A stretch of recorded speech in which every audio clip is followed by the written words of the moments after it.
السلام علیکم ورحمۃ اللہ وبرکاتہ۔ الحمد للہ والصلاۃ علی نبیہ وعلی آلہ واصحابہ المتأدبین بآدابہ، اما بعد فاعوذ باللہ من الشیطان الرجیم، بسم اللہ الرحمن الرحیم۔ آمن الرسول بما انزل الیہ من ربہ والمؤمنون کل آمن باللہ وملائکتہ وکتبہ ورسلہ لا نفرق بین احد من رسلہ قالوا سمعنا واطعنا غفرانک ربنا والیک المصیر۔ صدق اللہ العظیم۔ اللہم نور قلوبنا بالقرآن وزین اخلاقنا بالقرآن وادخلنا الجنۃ بالقرآن ونجنا من النار بالقرآن۔ قال اللہ تبارک وتعالی فی شان حبیبی وعظمت رسولی ان اللہ وملائکتہ یصلون علی النبی یا ایھا الذین آمنوا صلوا علیہ وسلموا تسلیما۔ اللہم صلی وسلم بارک علی محمد وعلی الجود والکرم وآلہ وبارک وسلم صلاۃ و سلام علیک یا رسول اللہ صلی اللہ تعالی علیہ وسلم۔ معزز سامعین، آج کی گفتگو کا عنوان تعارف اہل سنت و جماعت ہے۔ اللہ کا بے پناہ فضل و احسان ہے کہ اللہ تبارک و تعالیٰ نے سب سے پہلے ہمیں ساری مخلوقات میں اشرف المخلوقات میں پیدا فرمایا۔ 18,000 مخلوقات یا اس سے زائد یا کم میں انسان سب سے اچھی مخلوق ہے۔ یہ پہلا احسان کہ اس نے ہمیں انسان بنایا۔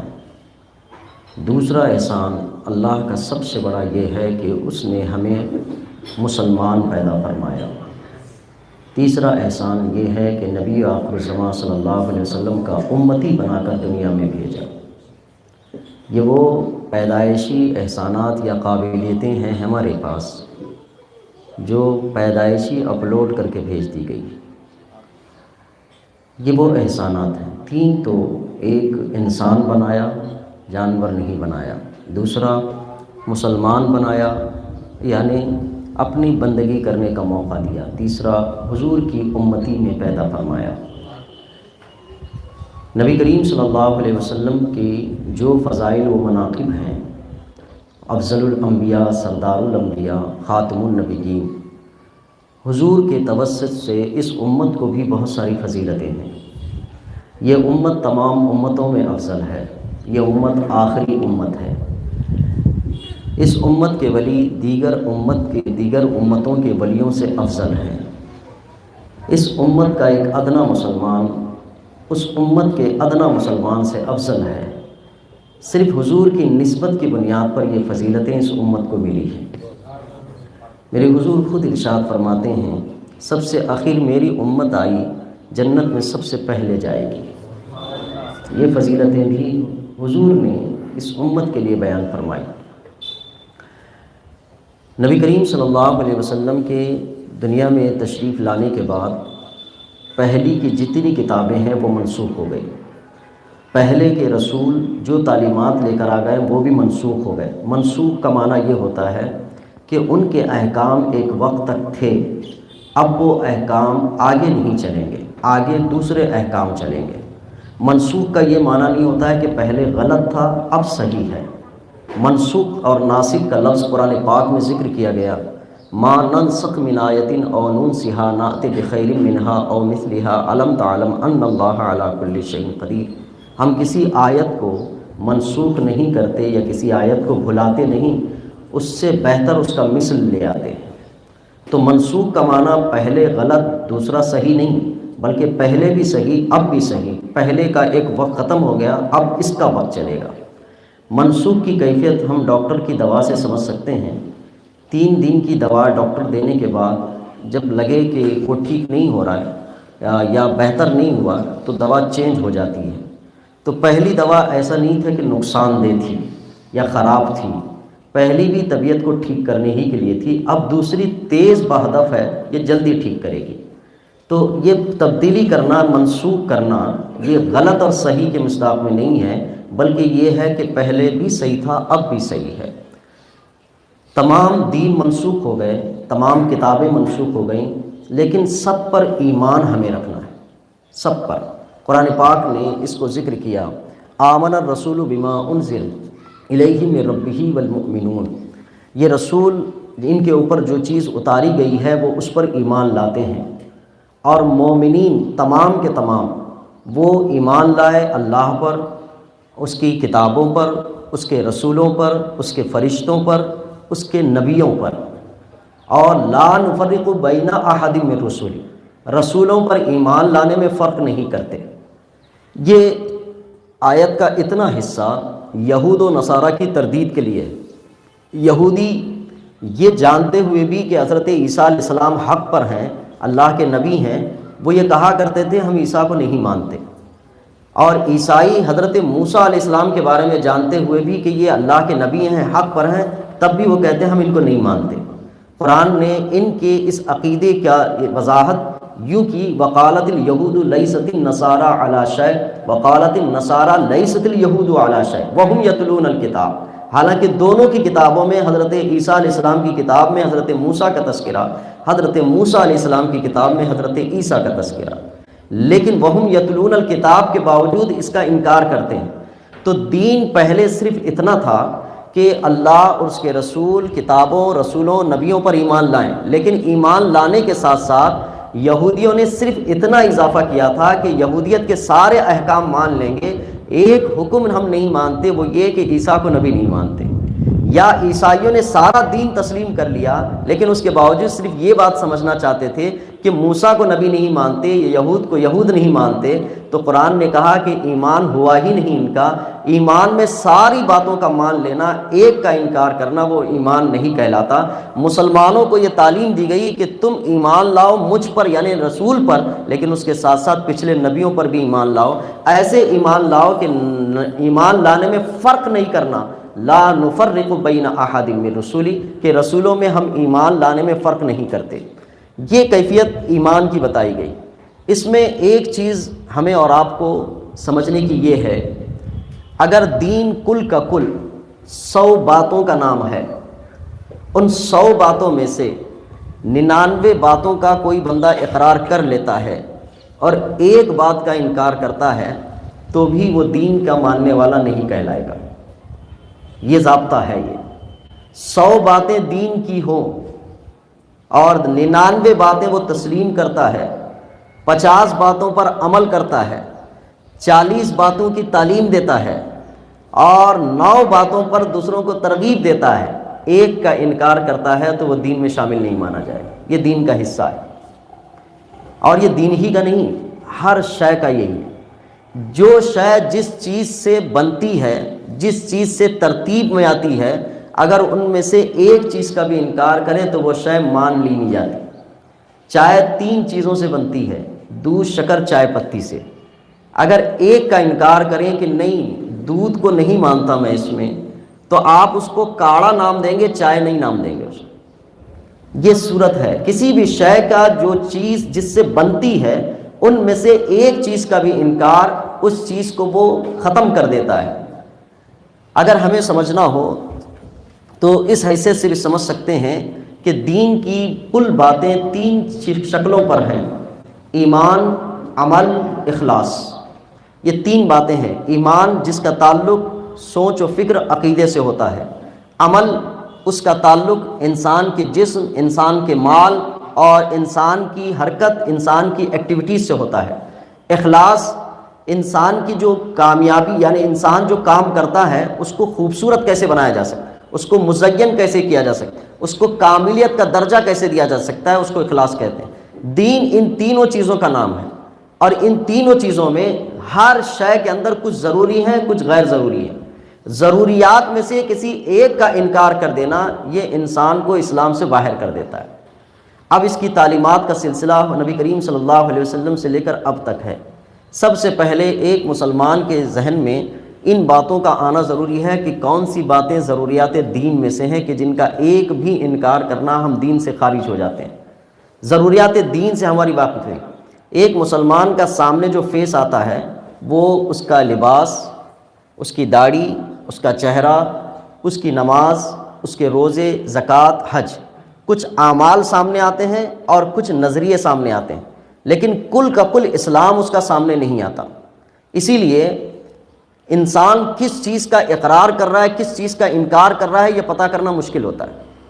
اور اس سے پہلے دین کے ضروریات کیا ہیں وہ معلوم کرنا بہت ضروری ہے۔ اسی لیے علماء کہتے ہیں ہر مسلمان پر دین کی ضروری باتوں کا جاننا فرض عین ہے۔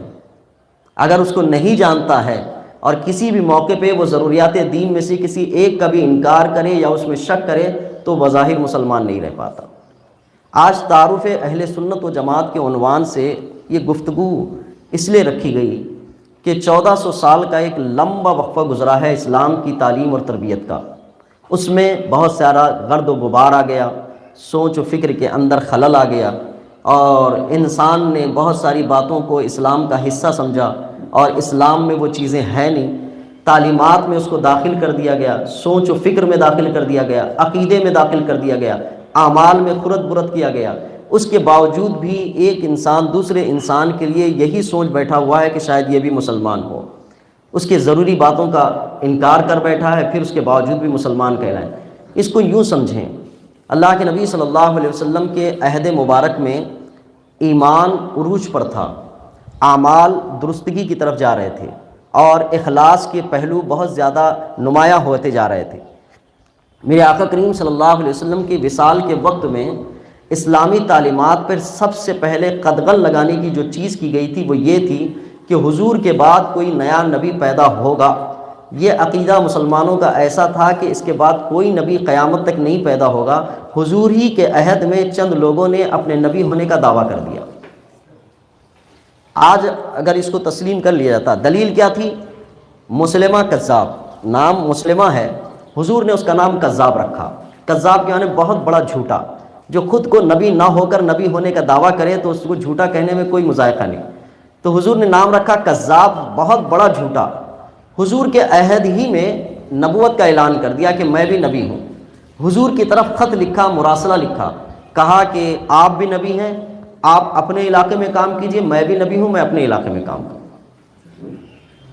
یہ اسلام کی ابھی نیو رکھی جا رہی ہے، اسلام کی بنیادی ڈھانچہ بنایا جا رہا ہے۔ ابھی اسلام کو اس عرب کی سرزمین سے نکلے ہوئے ابھی تھوڑا سا وقفہ بھی نہیں ہوا، تو اس وقت اس نے دعویٰ کیا کہ میں نبی ہوں۔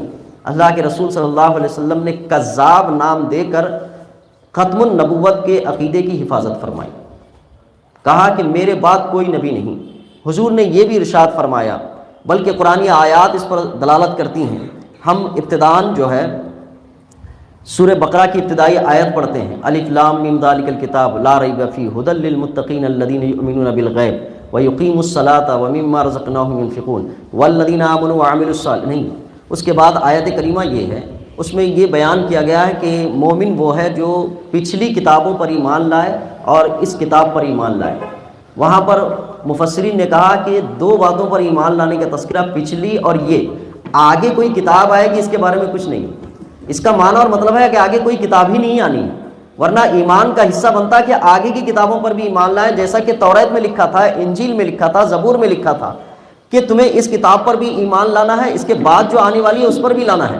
لیکن ہماری کتاب میں یہ بات لکھی ہوئی تھی پچھلی کتابوں پر ایمان لانا ہے، اس کتاب پر ایمان لانا ہے، آگے کا کوئی تذکرہ نہیں۔ تو نبوت ختم ہو گئی تھی، اب نبوت کے ختم کا تذکرہ، یہ عقیدہ بتا دیا گیا۔ اس حضور ہی کے عہد میں ختم نبوت کے منکر یا ختم نبوت کے دروازے کو کھولنے کے لیے اس نے ایک نبی ہونے کا اعلان کیا، یہاں تک کہ اس عقیدے کی حفاظت کے لیے حضرت ابو بکر صدیق رضی اللہ تعالیٰ عنہ نے جہاد فرمایا، اور جہاد میں اس باطل اور جھوٹے نبی کو ختم کرنے میں جن لوگوں نے شہادت کا جام پیا ہے ان میں 4000 سے زائد خالص حفاظ کرام تھے، قرآن پاک کے حافظ تھے اس ختم نبوت کے حفاظت کے لیے، کہ انہوں حافظ قرآن تھے جنہوں نے جہاد میں شرکت کی اور مسلمہ کذاب کو واصل جہنم کیا تھا، غالباً 4000 یا 400 مجھے ذہن سے نکل رہا ہے۔ تو انہوں نے اپنی جام شہادت نوش کیا، جس کے بعد یہ سوال اٹھا تھا کہ اگر حفاظ قرآن ایسے ہی شہید ہوں گے تو قرآن پاک کی حفاظت کیسے ہوگی، کیونکہ قرآن پہلے تختیوں سے زیادہ سینوں میں محفوظ تھا۔ تو اس کی حفاظت کے لیے گئے۔ حضرت وحشی انہوں نے خود ذکر کیا کہ زندگی میں میرے پاس دو ہی کام ہیں، ایک بہت برا اور ایک بہت اچھا، اور ساری زندگی انہی دو واقعات کو بیان کرتے ہوئے گزارتے تھے۔ ایک برا واقعہ یہ تھا، اسلام لانے سے پہلے حضرت حمزہ کو شہید کرنے میں ان کا کردار تھا، حضور کے چہیتے چچا، بھالا بہت نشانہ تیز تھا، بھالے کو دور سے کھڑے ہو کر اس طرح سے مارتے جیسے آج کوئی گولی باز گولی کا نشانہ لگا کے مارتا ہے، وہ بھالے کو اتنی تیزی سے مارا کرتا۔ تو حضرت حمزہ رضی اللہ تعالیٰ عنہ کی شہادت کا سبب حضرت وحشی بنے تھے۔ اسلام لانے کے بعد انہوں نے اپنی زندگی کا یہ کارنامہ کیا کہ مسلمہ بن کذاب کو اپنے ہاتھوں اپنے بھالے سے نشانہ لگا کر ختم کیا تھا، اور یہ زندگی بھر فخریہ بیان کرتے تھے کہ اللہ نے مجھے کفارے کے طور پر مجھ سے یہ کام لیا ہے کہ ایک جھوٹے نبی کو میں نے مارا۔ تو حضرت وحشی یہ بیان کرتے۔ تو ایک عقیدے کی حفاظت، اور جو مسلمہ کذاب تھا نماز کے بارے میں اس نے انکار نہیں کیا، روزے کے بارے میں نہیں، زکوٰۃ کے بارے میں نہیں، حج کے بارے میں نہیں، آپ کے دین کے دوسرے معاملات کے بارے میں نہیں، صرف ایک بات کہی کہ آپ اپنے علاقے میں نبوت کا کام کیجئے، میں اپنے علاقے میں نبوت کا کام کرتا ہوں، اس ایک عقیدے کی حفاظت کے لیے۔ اس سے یہ بات سمجھ میں آنے لگی کہ اسلام کل بہت زیادہ عقیدوں کا نام ہے، اور اگر کوئی بندہ چند عقیدے ٹھیک رکھ لے کہ چند عقیدے خراب رکھتا ہے، اعمال اس کے مسلمانوں جیسے نظر آتے ہیں، تو چند عقیدوں سے جو واقف نہیں ہے اگر وہ سمجھتا ہے کہ یہ مسلمان ہے تو اس کا کوئی لہجہ یعنی اس کا کوئی قصور نہیں، لیکن جو آدمی چند عقیدے معلوم رکھتا ہے کہ یہ اسلام کے خلاف ہیں، اس کے باوجود بھی اس کو مسلمان سمجھتا ہے، تو یہ اسلامی عقیدے اور اسلامی نظریے کے خلاف ہے۔ اہل سنت و جماعت کی جو ٹائٹل آیا ہے یہ دو چیزوں سے آیا ہے۔ اہل سنت و جماعت لفظ پہلے مسلمان تھا، مذہب ایک اسلام تھا، لیکن اہل سنت و جماعت کا لفظ کہاں سے آیا؟ جب دین کی تعبیر، دین کی تشریح، دین کو بیان کرنے، دین کو ایکسپلین کرنے اور دین کو سمجھانے میں اسلام دشمنوں نے بھی اپنی زبان، اپنے قلم، اپنی تحریک اور اپنی حرکتوں کا استعمال شروع کیا، تو اسلام کی تعبیر و تشریح غلط ہونے لگی۔ جب تعبیر و تشریح غلط ہونے لگی تو اس وقت مسلمانوں میں تھوڑا سا کنفیوژن تھا کہ یہ بات مانے کہ یہ بات مانے۔ اس وقت صحابہ اکرام نے کچھ طریقے دیے تھے، وہاں سے اس لفظ کا انتخاب ہوا اہل سنت و جماعت کا۔ اللہ کے رسول صلی اللہ علیہ وسلم نے ارشاد فرمایا، علیکم بسنتی و سنت خلفائے راشدین، کہ تمہارے اوپر میری سنت ہے اور میرے اصحاب، میرے خلفائے راشدین کی سنت ہے۔ سنت کا لفظ یہاں سے لیا گیا کہ اہل سنت۔ پھر اس کے بعد ایک لفظ ہے اتبعوا السواد الاعظم من شذ شذ فی النار، کہ سواد اعظم کی اتباع کرو۔ پھر اس کے بعد اللہ کے رسول صلی اللہ علیہ وسلم نے ارشاد فرمایا کہ اللہ کی رحمت جماعت پر ہے، یہ ارشاد فرمایا۔ جماعت کا لفظ یہاں سے لیا گیا کہ جماعت کے ساتھ رہنا اللہ کی رحمت اس پر ہے، اور سنت حضور نے ارشاد فرمایا تم پر لازم ہے میری اور میرے خلفاء کی۔ تو ان دو لفظوں کے مجمع سے یہ ترتیب پا گیا کہ اہل سنت و جماعت۔ اہل سنت و جماعت حضور کے طریقے، صحابہ کے طریقے، اس کو فالو کرتے ہیں، اسی لیے اہل سنت و جماعت اس حیثیت سے ہیں کہ حضور نے اپنے صحابہ کو جو تعلیم دی، صحابہ نے تابعین کو جو تعلیم دی، تابعین نے تابعین کو تعلیم دی، انہوں نے اسلاف کو، انہوں نے اخیار کو، پھر انہوں نے علماء کو، محدثین کو، یہ جماعتوں کو جو تعلیم دیتے گئے، یہ جو جماعت چلی آئی اس کو جماعت کہا گیا، اہل سنت و جماعت۔ اس اعتبار سے اگر کسی کو اپنے آپ کو اس دین محمدی سے جوڑنے کی کیفیت ہو، یا وہ پتہ کرنا چاہتا ہو کہ میں اس دین پر ہوں جو 1450 سال پہلے میرے آقا کریم صلی اللہ علیہ وسلم پر قرآن کی شکل میں نازل کیا گیا، میں اس پر ہوں، تو اسے یہ بھی دیکھنا ہوگا کہ جماعت کس پر ہے، کہ جماعت جس پر ہوگی میں بھی اسی پر ہوں، تو میری کڑی کا سلسلہ بھی وہاں جا کر ملے گا۔ اگر کسی نے اس جماعت سے، حضور نے جیسے فرمایا من شذ شذ فی النار، جو جماعت سے علیحدہ ہوا وہ جہنم میں گیا۔ جماعت میں رہنے کا حکم دیا گیا، اور جماعت نام کس کا ہے؟ افراد کا نہیں۔ جماعت نام کس کا ہے؟ اشخاص کا نہیں۔ جماعت نام ہے ان افراد کا جو ایک عقیدے پر جمع ہوئے، جماعت نام ہے ان افراد کا جو ایک عمل پر تیار ہوئے ہوں، جماعت نام ہے اس چیز کا کہ جو سلسلہ حضور کا تھا وہی سلسلہ اس آدمی تک پہنچا ہو، اس کو کہتے ہیں جماعت۔ اہل علم کہا کرتے ہیں کبھی ایسا بھی ہو سکتا ہے کہ پورے زمانے میں، پوری دنیا میں ایک شخص ہو جو آقا کریم صلی اللہ علیہ وسلم کے طریقے پر قائم ہو، تو علماء کہتے ہیں وہی اہل سنت ہے، وہی جماعت ہے، ایک ہی آدمی۔ اس کی کوانٹٹی ہونا ضروری نہیں ہے، کثرت ہونا ضروری نہیں، اس کی بہت زیادہ لوگوں کا جمع ہونا ضروری نہیں۔ علماء فرماتے ہیں اگر اس طریقے پر ایک آدمی بھی ہوگا وہی جماعت ہے، وہی اہل سنت ہے۔ یہ کیوں کہا گیا ہوگا؟ اس لیے کہ کچھ دور آنے والے ہیں آگے کہ جن دوروں میں اہل سنت کی پہچان صرف ایک پر آ کے کھڑی ہو جائے گی، اہل سنت کی پوری پہچان ایک شخص پر آ کر کھڑی ہو جائے گی، اس لیے کہ سارے لوگوں میں تعلیمات اسلامی کا خرد برد ہو جائے گا، اتنا خرد برد ہو جائے گا کہ آدمی پتہ کرنا مشکل ہو جائے گا کہ یہ مکمل اسلام کی تعلیمات پر ہے یا نہیں۔ امام غزالی رحمۃ اللہ علیہ مجدد دین ہیں، دین کے مجدد ہیں۔ اپنے دور میں آپ نے اپنے اقوال کے درمیان یہ بات کہی تھی کہ یہ زمانہ فتنوں کا ہو گیا ہے، اب تو کیفیت یہ گزرتی ہے کہ کسی کونے کنارے میں جا کر اللہ اللہ کے ذکر کرتے ہوئے اپنے ایمان کی حفاظت کی جائے۔ وہ اپنے دور میں کہا کرتے تھے امام غزالی رحمۃ اللہ علیہ۔ اور آج کا دور ہے جو فتنوں سے بالکل ہی بھرا پڑا ہوا ہے، لیکن انسان مطمئن ہے، انسان بالکل بے خوف ہے، انسان کو اس چیز کا احساس تک نہیں ہے کیا ایمان خراب ہونے کی بھی کوئی چیزیں ہمارے پاس آ رہی ہیں، کیا ہمارا ایمان خراب بھی ہو رہا ہے، کیا ہم اہل سنت و جماعت کے ساتھ ہیں بھی کہ نہیں ہیں۔ یہ ساری چیزوں سے بے فکر ہو گیا ہے، وہ یہ سمجھ رہا ہے کہ میں اہل سنت ہی ہوں۔ اب میں اس کی کچھ ضروری باتیں بتانا چاہتا ہوں کہ اہل سنت ہے کیا اور اہل سنت سے بندہ نکلتا کیسے ہے۔ ایک چیز تو وہ ہے جو ہمارے اور آپ کے درمیان مشہور ہے، اور ایک ہے حقیقت۔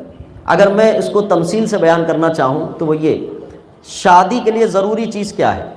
تو شادی کے لیے ضروری چیز انسان کہے گا کہ بھئی شادی جس سے ہوتی ہے اس کے لیے یہ ہے کہ اچھی سی دعوت اور کوئی اچھا سا گرینڈ پروگرام، پھر اس کے بعد شاپنگ، ولیمے اور نکاح کی ڈریسنگ، یہ شاید ہے۔ اصل چیز پوچھیں کیا یہ ضروری ہے، یہ ضروری ہے؟ اگر ایک ایک کا نام لے کے پوچھیں تو آئے گا نہیں یہ اتنا ضروری نہیں ہے، یہ بھی رہا تو چلتا ہے۔ کٹتے جائیں گے، کٹتے کٹتے کہاں پر آ کر کھڑے ہو جائیں گے؟ شادی میں ضروری یہ ہے دو گواہوں کی موجودگی میں میاں بیوی قبول کر لیں، اس پر آ کر کھڑے ہو جائیں گے، یعنی ضروری اس کو کہا جاتا ہے۔ اور یہ باقی کی چیزیں ہم نے آپس میں ایک دوسرے کے لیے ضرورت کا نام دے دیا۔ اہل سنت میں بھی کچھ چیزیں ایسی ہی کہ اہل سنت ہے کیا، اہل سنت و جماعت ہے کیا، اور اس میں کون سی چیزیں ایسے نام سے ضروری بن گئی یا بنائی گئی، بنی بھی ہیں بنائی بھی گئی۔ ان میں سے یہ ہے اہل سنت میں سب سے پہلے ضروری چیز ہے کہ ایمان لائے، اور دوسرا کام ہے کہ ادب کرے۔ ایمان لائے، ادب کرے۔ ادب ایمانیات کا ایسا عنصر ہے، ایسا جز ہے کہ بہت سارے اعمال کو خراب کرنے کے لیے بے ادبی کافی ہے۔ انکار کسی چیز کا یہ کفر ہوتا ہے، لیکن بے ادبی تیزی سے کفر کی طرف لے جاتی ہے۔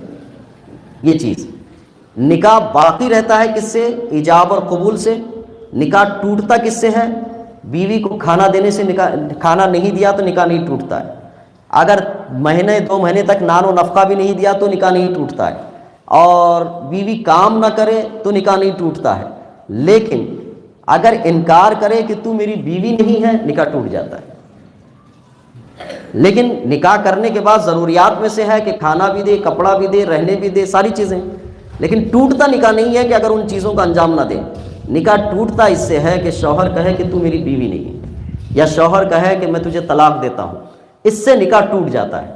ایمانیات بھی یہ چیزوں میں سے ہے کہ جن چیزوں کا ہم نے اقرار کیا، جن کے ادب اور جن کے معاملے میں ہم نے یہ بات کا اقرار کیا کہ ہم ان کو تسلیم کر لیتے ہیں، اسی تسلیم میں سے کسی ایک چیز کا بھی انکار کر دینا یا اس کو تسلیم نہ کرنے کے لہجے میں لے آنا، یہ اسلام سے نکلنے کے برابر ہو جاتا ہے۔ بہت ساری مثالیں ہیں اس کی کہ کہیں کن کن چیزوں کی بنیاد پر اسلام کے ابتدائی دور میں صحابہ کرام کو جن ضروریات دین کے معاملے میں جد و جہد کرنی پڑی، کوشش کرنی پڑی، ان میں سے ایک تقدیر کا مسئلہ تھا کہ بہت سارے لوگوں نے تقدیر کا انکار کیا۔ بہت سارے لوگوں نے یہ کہا کہ انسان اپنے سے کچھ نہیں کر سکتا، جو کچھ ہے تقدیر کا ہے، انسان تقدیر کا فالوور ہے، وہ کہا، اس کے لیے فائٹ کی گئی۔ عجیب بات تھی کہ جن کو تقدیر کا انکار کیا گیا ان کا نام قدریہ رکھا گیا، تقدیر والے، یعنی جو تقدیر کا انکار کرتے تھے انہی کا نام قدریہ رکھا گیا۔ اور کچھ لوگ وہ تھے کہ انسان پتھر کی طرح محض بے جان ہے، بے اختیار ہے، اور سب کچھ کرنے والا اللہ ہی ہے، انسان کو کچھ اختیار نہیں۔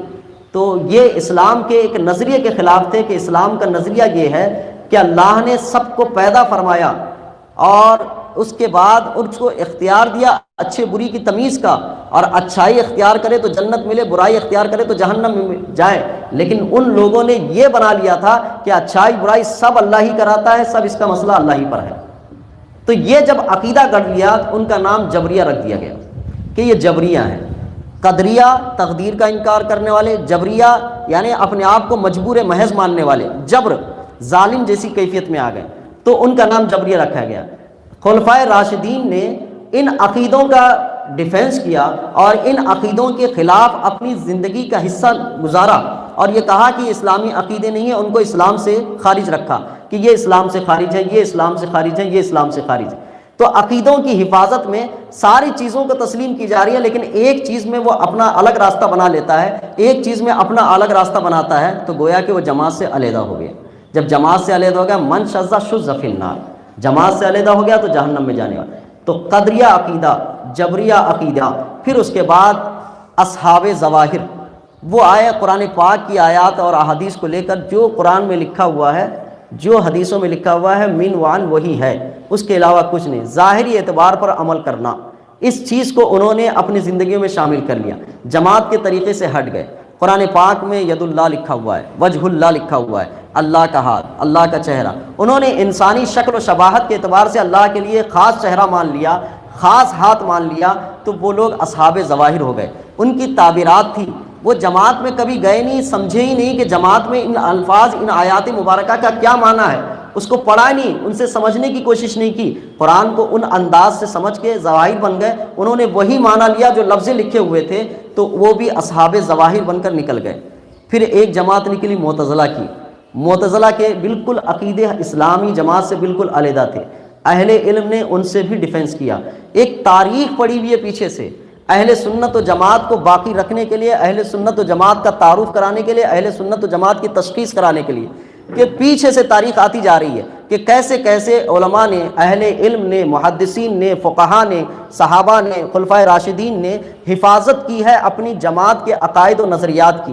یہ سلسلہ چلتے چلتے آج کی صدی تک پہنچتا ہے، 14ویں صدی میں ہم داخل ہو گئے ہیں۔ 14ویں صدی میں اب صرف ایک دو عقیدے کی بات نہیں ہے، اب تو کئی عقیدوں پر یلغار ہے، کئی چیزوں پر ایک بھرمار ہے، کئی چیزوں پر جو ہے حملہ آور ہے، اور انسان ان سارے عقیدوں میں مختلف رہنے والوں کو ایک کلمے کے نام پر مسلمان ہونے کی بات کر رہا ہے، تو میں نہیں سمجھتا کہ یہ کس دین اور کس اسلام کی بات کر رہا ہے۔ کون سا دین ایسا پیش کیا گیا ہے کہ عقیدے مختلف بھی ہوں، ایسے نظریات ہوں جو اسلام کی بنیاد کو ڈھا دیتے ہوں، اس کے باوجود بھی کوئی کلمہ پڑھ کر خالی ایک ہو جائے، تو یہ بڑا مشکل کام نظر آتا ہے۔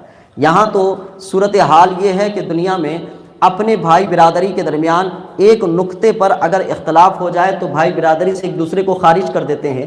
دین نے جن ضابطے، جن اصول کی بنیاد پر جماعت پر قائم رہنے کے لیے اصول دیے تھے، ان کی خلاف ورزی کر کے بھی کلمے کے نام پہ متحد ہونے کی بات، یہ دین کے ساتھ زیادتی ہے اور دین کے ساتھ کھلواڑ۔ یا تو انہوں نے دین کو سمجھا نہیں، یا جن لوگوں نے ضروریات دین کی منکر کے ساتھ جہاد کیا، کوششیں کی، اپنی جانیں گنوائی، جام شہادت نوش کیا، اور حضرت امام مالک رضی اللہ تعالیٰ عنہ نے سینکڑوں کوڑے کھائے اپنے عقیدے کی حفاظت کے لیے، امام اعظم رضی اللہ تعالیٰ عنہ نے جیل کی مشقتیں برداشت کی عقیدے کی حفاظت کے لیے، ان کو منہ چڑھا کے بول رہے ہیں کہ کلمے کے نام پہ متحد ہو جاؤ۔ جن لوگوں نے امام مالک رضی اللہ تعالیٰ عنہ کو سزائیں دی تھی وہ بھی کلمہ گو تھے، جن لوگوں نے امام اعظم کو قید و مشقت کی صعوبتیں برداشت کرنے کا موقع دیا تھا وہ بھی کلمہ گو تھے، لیکن اس وقت ایسے نعرے نہیں لگائے گئے، اس طرف ایسی باتیں نہیں کہی گئی۔ لیکن آج کا مسلمان جیسے سیکولر ہو گیا ہے، سیکولر کے لہجے میں یہ کہتا ہے کہ کلمے کے نام پر متحد ہو جائیں۔ کلمے کے نام پر متحد نہیں بلکہ عقائد صحیحہ کی بنیاد پر متحد ہوا جاتا ہے۔ یہ بات ہمارے علم سے،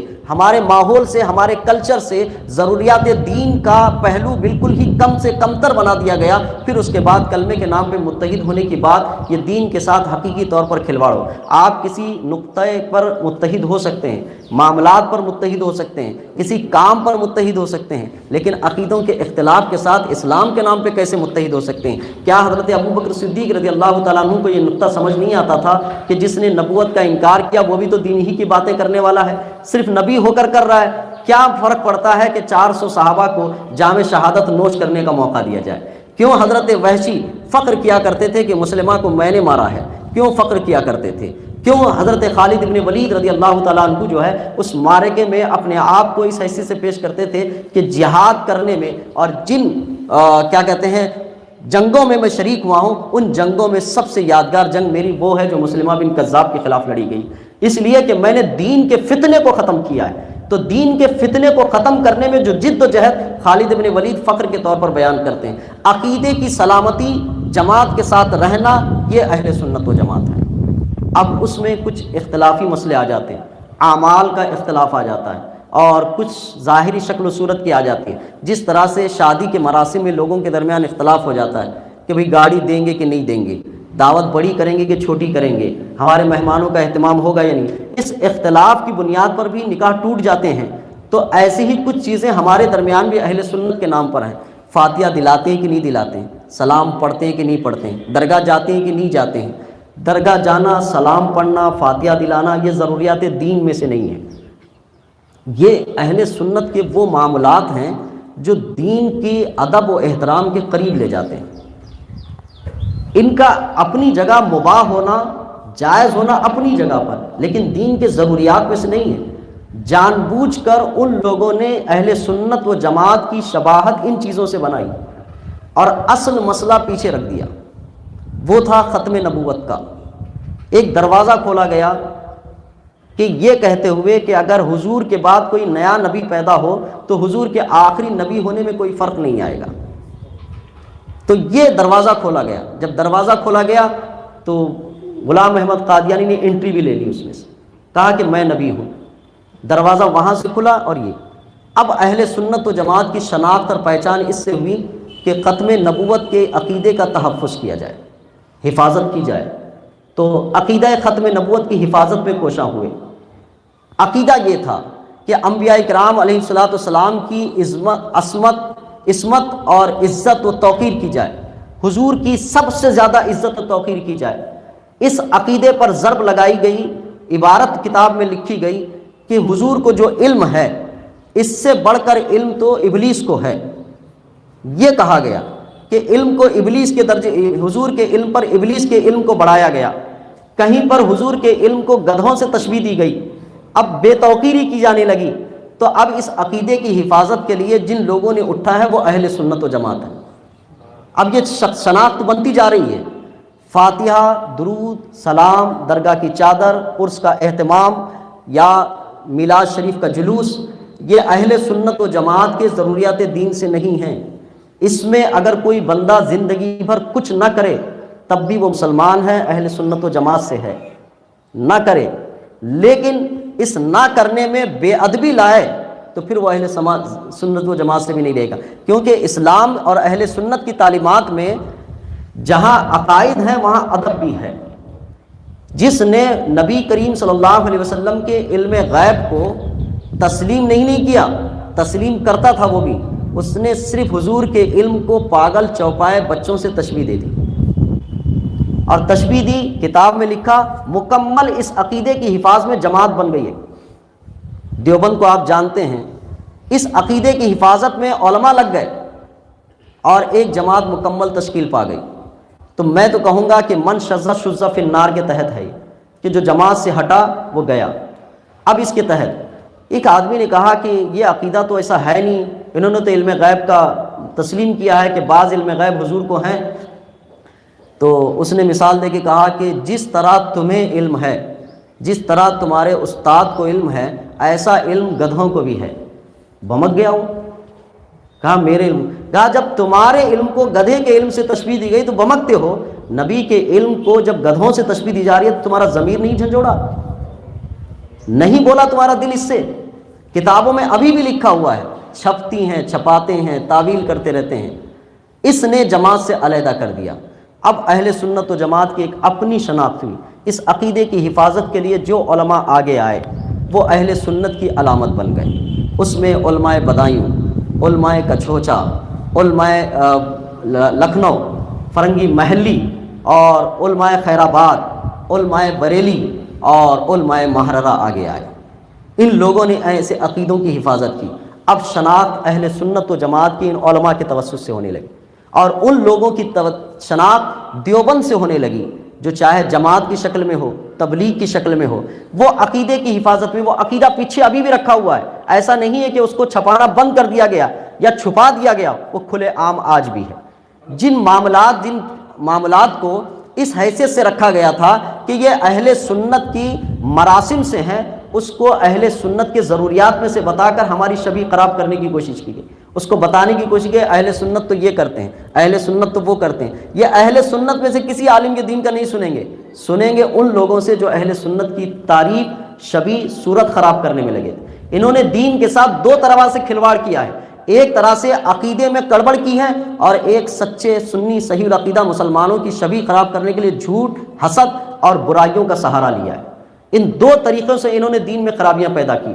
اہل سنت و جماعت ایک خوش عقیدہ سنی مسلمان جس کا تعلق 1400 سال ان صحابہ کرام کے عقیدے سے جس کا تعلق جڑا ہوا ہے، جن کا تعلق تابعین سے جڑا ہے، تبع تابعین سے جڑا ہے، اس عقیدے کی حفاظت اور صیانت کے ساتھ ایک مسلمان ہو کر دنیا سے جانا، یہ اہل سنت و جماعت ہے. اس کی تفصیل بہت زیادہ وسیع ہے اور بہت سارے مسائل ہیں، بہت سارے معاملات ہیں کہ کن بنیادوں پر اسلام سے بندہ خارج ہوتا ہے، اہل سنت سے خارج ہوتا ہے، اور جس سے دین کا رشتہ بندے سے ٹوٹ جاتا ہے. ظاہری اعتبار سے ساری چیزیں رکھنے کے باوجود بھی اگر انسان مسلمان نہ رہے تو پھر ہم کس حیثیت سے اس کو کہیں گے کہ اس کا دنیا سے رخصت ہونا کامیابی کی ضمانت ہے. فتنوں کا وہ دور ہے کہ تھوڑی سی بات پر، آج تو بے ادبیوں کا ایک بڑا ذخیرہ دور چلا ہوا ہے. کس کے شان میں بے ادبی؟ حضرت عائشہ صدیقہ رضی اللہ تعالیٰ عنہ کی شان میں بے ادبی، صحابہ کی شان میں بے ادبی، حضرت ابو بکر صدیق رضی اللہ تعالیٰ عنہ، حضرت عمر فاروق رضی اللہ تعالیٰ عنہ، حضرت امیر معاویہ رضی اللہ تعالیٰ عنہ کی شان میں بے ادبی. یہ بے ادبیوں کا ایسا دور چلا ہوا ہے، اور وہ کھلے کوئی چھپے ہوئے نہیں ہیں، وہ کوئی دبے ہوئے نہیں ہیں، کھلے اپنی زبانوں کے ذریعے سے، اپنی شباہتوں کے ذریعے سے ہمارے سامنے آ رہے ہیں. اسلام جس طرح سے عقیدے کی حفاظت کے ساتھ دنیا سے رخصت ہونا ایک مومن ہونے کی علامت، اسی طرح سے باادب ہو کر دنیا سے جانا یہ مومن ہونے کی. بے ادب ہو کر اعمال کا ذخیرہ جمع کر کے کوئی بندہ نہیں پہنچ پائے گا کہ وہ مسلمان ہے. اسی لیے پہلے ہمارے والدین کے والدین سب سے پہلے بچوں کو ادب سکھایا کرتے تھے. ادب ماں باپ کا، بڑوں کا، اللہ والوں کا، اللہ کی کتاب کا، اور جو شے بھی ادب کی ہوتی تھی وہ ادب سکھایا کرتے تھے. اس ادب کے ذریعے سے انسان ایمان کی حرارت اور حلاوت کو بھی پا لیتا تھا. لیکن بے ادبیوں کے اس دور میں اہل سنت و جماعت کو وہاں پر عقیدے کے اعتبار سے الغار ہو رہی ہو، اعمال صالحہ کو بگاڑنے کی کوششیں کی جا رہی ہوں، وہاں بے ادبی بنانے کا دورہ چلا ہوا ہے. اہل سنت کو مسخ کرنے کی کوشش ہو رہی ہے. اگر اللہ تبارک و تعالیٰ کا یہ احسان ہے ہم پر، اگر نہیں بلکہ یقینی طور پر کہ اللہ کا احسان ہے کہ اس نے ہمیں اشرف المخلوقات بنایا، احسان ہے کہ اس نے مسلمان بنایا، احسان ہے کہ اللہ تبارک و تعالیٰ نے حضور کا امتی بنایا، احسان ہے کہ ہمیں اہل سنت پر رکھا. یہ احسان ہے.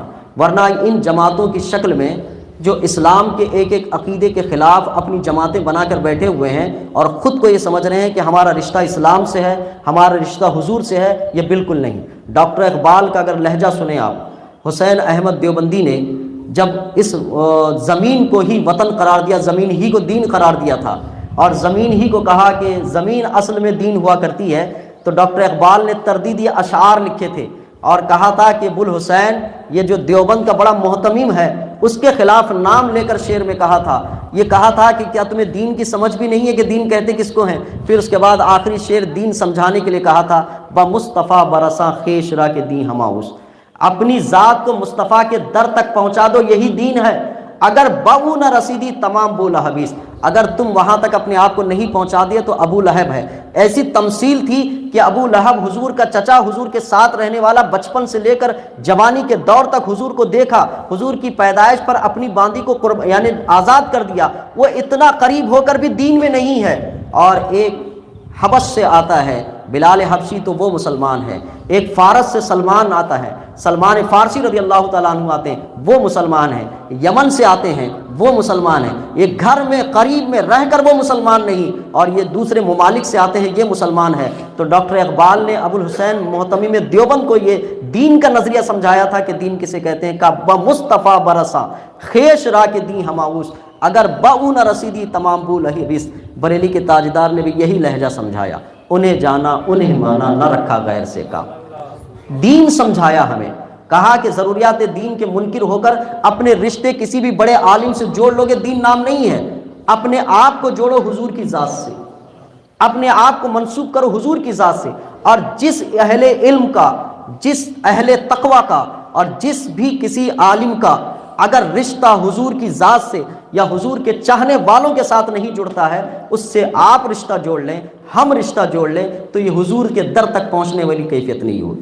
اس لیے اسلام کا آج سب سے بڑا رشتہ یہ ہے کہ اپنے آپ کو حضور کی ذات سے جوڑیں، کیونکہ جماعتوں کا زیادہ تر تعلق اس چیز پر ہے کہ حضور سے رشتہ کیسے کمزور کیا جائے، اور سارے معاملات جتنے بھی اختلافات کے آتے ہیں وہ سارے حضور کی ذات کو لے کر ہیں۔ نقطہ اتحاد حضور کی ذات ہے، نقطہ اختلاف حضور کی ذات کو بنایا گیا کہ حضور عالم الغیب نہیں، یا حضور غیب نہیں جانتے، حضور پیٹھ پیچھے کا علم رکھتے، حضور ہماری طرح بشر ہیں، حضور کا علم ان سے بڑھ کر تو ابلیس کو رکھا گیا، اور حضور ایسے ہیں۔ اور کسی نے کہا کہ حضور خالی ایک میسنجر ہیں، حضور ایک صرف پیغمبر ہیں، حضور ہمارے بڑے بھائی کی طرح ہیں۔ جب ایسے عقیدے سمجھا کے حضور کی ذات کو سمجھانا جائے تو پھر وہ اسلام رہتا کہاں ہے؟ حضور کی ذات تو وہ ہے کہ اللہ تبارک و تعالیٰ نے ارشاد فرمایا کہ اگر ان سے رشتہ تم نے نہیں جوڑا تو مجھ سے رشتہ نہیں جوڑا۔ کہا اطیعوا اللہ و اطیعوا الرسول ومن یطیع الرسول فقد اطاع اللہ، جس نے رسول کی اطاعت کے ساتھ حضور کے ساتھ رشتہ جوڑ لیا اس نے اللہ کے ساتھ رشتہ جوڑ لیا۔ اور اطاعت میں بھی یہ معنی دھیان میں رکھیں، اطاعت کا لفظ وہ لوگ بھی استعمال کرتے ہیں، ہم بھی استعمال کرتے ہیں۔ اطاعت محبت کے ساتھ ہے، اطاعت اگر محبت سے خالی ہو تو وہ رشتہ نہیں بناتی، یہ بات دھیان میں رکھیں۔ اللہ کے رسول صلی اللہ علیہ وسلم نے ایک صحابی کو آواز دی، صحابی نماز کی حالت میں تھے، نماز پڑھ کے فارغ ہو کر آئے، تو نماز پڑھ کر آئے تو حضور نے فرمایا کہ میں نے آواز دی تھی آپ آئے نہیں۔ تو ان صحابی نے عرض کیا یا رسول اللہ میں نماز پڑھ رہا تھا، قرآن کی آیت نازل ہوئی، کہا کہ جب حضور پکاریں تو فوراً چلے آؤ۔ اہل علم کہتے ہیں اگر وہ صحابی نماز کی حالت میں آتے، حضور سے بات کرتے، پھر حضور اجازت دیتے چلے جاتے، تو نماز جہاں تک چھوڑی تھی وہاں سے آگے کرنے کا حکم، وہ نماز سے ہٹائی نہیں، وہ نماز سے ہٹائی نہیں۔ ابھی ہم نے مسئلہ پڑھا کہ قبلے سے رخ ہٹا تو نماز ٹوٹی، لیکن فقہا فرماتے ہیں کہ قبلے سے رخ ہٹا حضور کی جانب گیا، پیٹھ بھی ہو گئی لیکن رخ حضور کی طرف ہے تو قبلے کی طرف گیا۔ یہ کوئی میرا مسئلہ نہیں، اہل سنت کا بھی نہیں، حدیثیں رکھی ہوئی ہیں اس پر، سب پڑھتے ہیں۔ اطاعت اگر بغیر محبت کے، بغیر ادب کے ہوتی ہے، یہی پورا ذخیرہ ہے۔ ہم اہل سنت و جماعت علماء کرام اسی پوری زندگی اسی پہ خرچ کر رہے ہیں کہ ہم اور آپ مسلمان کیسے رہیں اور مسلمان ہو کر دنیا سے کیسے جائیں۔ میں نے ایک سادی بات کہی تھی، اپنے رشتوں کو اچھے لوگوں سے جوڑ لیجیے۔ فتنے بہت ہیں، اتنے ہیں کہ اگر آپ کھلے پھریں گے کوئی بھی اچک لے جائے گا، کوئی رفائی کام کے نام پر اچک لے جائے گا، کوئی فلاحی کام کے نام پر اچک لے جائے گا، کوئی نماز کے نام پر اچک لے جائے گا، کوئی خیرات کے نام پر اچک لے جائے گا، کوئی ایکٹیویٹیز کے نام پر اچک لے جائے گا۔ اگر آپ کو جماعت سے علیحدہ کر دے اور یہ باقی چیزیں آپ کر بھی لیں تو اس سے فائدہ کیا ہونے والا؟ تو مسلمان بندہ رہے کہاں؟ آپ جس کے ساتھ بھی جڑیں بس دو شعر ضرور یاد رکھیں، بمصطفیٰ برساں خیشرا کے دیماں، کہ میرا رشتہ حضور سے ہے کہ نہیں یہاں ٹھہرنے کے بعد، میں اس مومنٹ کے ساتھ ہوں تو میرا رشتہ حضور کے ساتھ ہے کہ نہیں، میں حضور کی چوکھٹ پہ پہنچ رہا ہوں کہ نہیں پہنچ رہا ہوں، میری تعلیمات، میری زندگی کا خلاصہ حضور کی چوکھٹ پہ ہے کہ نہیں۔ اگر یہ شعر اس شعر کے مصداق میں، اور میرے امام کا یہ شعر انہیں جانا انہیں مانا نہ رکھا غیر سے کا، اگر اس شعر کے مصداق نہیں ہے، آپ دنیا کی ساری کاوشیں کر لیں، آپ دنیا کی آپ کو حکومت بھی مل جائے تب کیا فائدہ اس دنیا کا جس میں 70-80 سال آپ کو حکومت بھی ملی ہو، تو اس سے کوئی فائدہ نہیں ہونے والا۔ فائدہ ہونے والا ہے کہ مومن کیسے رہیں گے، مومن جائیں گے کیسے۔ اس کے لیے علماء کرام کی آپ برابر گائیڈنگ لیتے رہیں، اچھوں کا ساتھ رکھیں، اچھوں کا ساتھ ہی شیطان کو نقصان پہنچانے والا۔ اسی لیے ان لوگوں نے یہ کوشش کی ہے کہ مراسم میں رہ جائیں بندے، کہ درگاہ، چادر، فاتحہ، سلام وغیرہ سب پڑھ لیں، لیکن اولیاء کرام کی جو تعلیمات ہیں ان تک نہ پہنچیں گے، اس لیے کہ ان تک پہنچیں گے تو اللہ تک پہنچیں گے، اللہ تک پہنچیں گے تو پھر ہمارا مقصد خراب ہو جائے گا۔ اسی لیے کہ تعلیمات اولیاء کرام میں ہمارا بھی مزاج وہی ہو گیا ہے، ہم بارگاہوں میں جاتے ہیں تو اب تو ایک دم بالکل پکنک جیسی صورتیں ہو گئی ہیں، کہ بارگاہوں میں حاضری کہیں گھومنے پھرنے کا جانے کا ارادہ فیملی پلاننگ فیملی کے ساتھ، تو بارگاہوں میں حاضری کے زیارت بھی ہو جائے گی اور ہمارا گھومنا پھرنا بھی ہو جائے گا۔ یہ اولیاء کرام کی بارگاہیں گھومنے پھرنے کے لیے نہیں تھی۔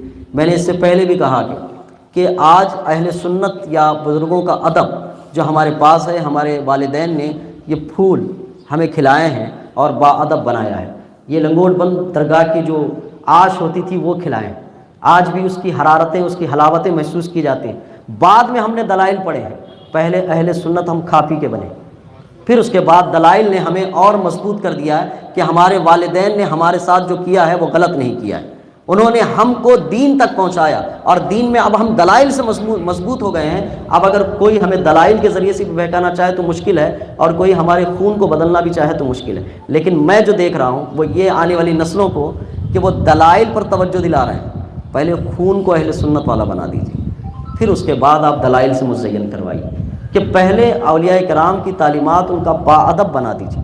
ان کے ذریعے سے جب اللہ کے رسول تک رشتہ مضبوط ہوگا، پھر وہاں سے اللہ تک رشتہ مضبوط ہوگا، پھر دلائل سے مزین کیے کہ کوئی بہکانے کے آگے لے آئے تو نہیں بہک سکے۔ اور ساری چیزیں دلائل سے بھی نہیں ہوتی ہیں، یہ بات دھیان میں رکھیے گا۔ ہر شے دلائل سے ثابت نہیں ہوتی ہے، ورنہ آج تک حضور کی ذات کو دلائل سے سمجھایا بھی جا رہا ہے، لیکن سب کے سمجھ آتی نہیں ہے۔ حضور کے عہد میں بھی نہیں سمجھ میں آئے، لیکن ایک ماحول بنانے کی کوشش کی جا رہی ہے کہ ریفرنس کے ساتھ کوئی چیز بتائی جائے، پروف کے ساتھ بتائی جائے۔ بہت ساری چیزیں بغیر پروف کی بھی ہوتی ہیں، لیکن دین سے رشتہ ان کا جڑا رہتا ہے۔ ایسا بھی نہیں کہ بہت ساری پروف والی چیزیں جن سے دین کا رشتہ بھی نہ ہو اس کو طریقت اور حقیقت کا نام دے دیا جائے۔ اس سے رشتہ دین کا ہونا چاہیے۔ جو فنافی شیخ ہونے کی بات کرتا ہے، ان فنافی شیخ ہونے کے بعد فنافی رسول تک پہنچنا بھی چاہیے، اور جو فنافی رسول ہو رہا ہے وہ فنافی اللہ ہونے کی کیفیت میں بھی آنا۔ فنافی شیخ ہو کر صرف شیخ کی تصویر لگا کے بیٹھنا یہ بھی دین سے دوری کا سبب ہے۔ جو شیخ میں فنا ہونا چاہتا ہے وہ رسول میں بھی فنا ہونے کی، کیونکہ شیخ نے فنا کا درس اسی لیے دیا ہے کہ مجھ میں فنا ہو جاؤ گے تو تمہیں رسول کا عکس نظر آئے گا، لیکن وہ وہیں فنا ہو کے رہ گیا، انہی کی تصویریں لگا لگا کے اپنے آپ کو فنافی شیخ کہہ رہا ہو تو وہ بھی دین سے دور ہے۔ تو اس کیفیت کو سمجھیں۔ اہل سنت و جماعت پر مضبوطی سے قائم رہنے کے لیے اتنی ہی فکر کریں جتنی ہم روزی روٹی کے لیے فکر کرتے ہیں، اس لیے کہ روزی روٹی کی تھوڑی سی کم فکر ہمارے صحت کو کمزور کر سکتی ہے، اور صحت کی کمزوری بعد میں بحال ہو سکتی ہے، لیکن دین کی کمزوری یقیناً کبھی بحال ہو یا نہ ہو اللہ کی توفیق پر ہوتا ہے۔ اسی لیے اہل سنت کا یہ مختصر بے ترتیب تعارف کرایا، کیونکہ معاملات اتنے ہیں کہ ان کو مجھے لگتا ہے کہ 5-6 قسطوں میں سمجھانا پڑے گا کہ اہل سنت کا تعارف کیا ہے، لیکن آسان لہجے میں بتا رہا ہوں۔ اہل سنت سے جڑے رہیں، ساری دنیا سے جڑے رہیں۔ دین میں سیکولرزم نہیں ہے، دین میں ایک ہی طریقہ ہے کہ سب ساتھ چلیں، یہ نہیں ہے۔ ہاں سب کے ساتھ معاملات کر سکتے ہیں آپ، لیکن عقیدے عمل اعتبار سے ایک نہیں ہو سکتے، دین ایک ہی ہوتا ہے۔ تو سیکولرزم ملک میں آ سکتا ہے، سیکولرزم معاملات میں آ سکتا ہے، دین میں نہیں آئے۔ دین ایک ہی، دین کو سیکولر نہ بنائے، سیکولرزم ملک میں رہتے ہوئے دین بھی سیکولر نہ بنائے کہ ایک کلمے کی بنیاد پر۔ ہاں وہ کلمہ جس میں توحید بھی ہو، جس میں رسالت کے سارے زاویے بھی موجود ہوں، وہی کلمے کے نام پر متحد ہو سکتے ہیں۔ محمد الرسول اللہ، تعظیم و توقیر کے ساتھ محمد رسول اللہ کی صدا بلند کی جائے تو اس نام پر متحد ہو سکتے ہیں۔ تعظیم اور توقیر چھوڑ کر محمد رسول اللہ کا نعرہ لگانا بے معنی ہوتا ہے۔ یہ لیڈرشپ ہے، یہ سیاست ہے، دین نہیں ہے۔ دین کے لیے عظمتوں اور محبتوں پر جانیں قربان کرنا یہ دین کا نام ہے۔ چند باتیں بے ترتیب میں نے کی، اللہ مجھے آپ کو بولنے سننے میں کسی قسم کی ذہنی، فکری، زبانی، فنی، لغتی کسی قسم کی بھی غلطی و فضل خاص سے درگزر فرمائے۔ میں سب کو حاضر و ناظر اور اللہ کے حضور حاضر ناظر مانتے ہوئے میں کلمہ گو ہوں۔ اللہ مجھے جو ہے میری گناہوں کو، میرے غلط کلمات کو معاف فرمائے۔ استغفر اللہ ربی من کل ذنب و اتوب الیہ، لا الہ الا اللہ محمد رسول اللہ صلی اللہ علیہ وسلم۔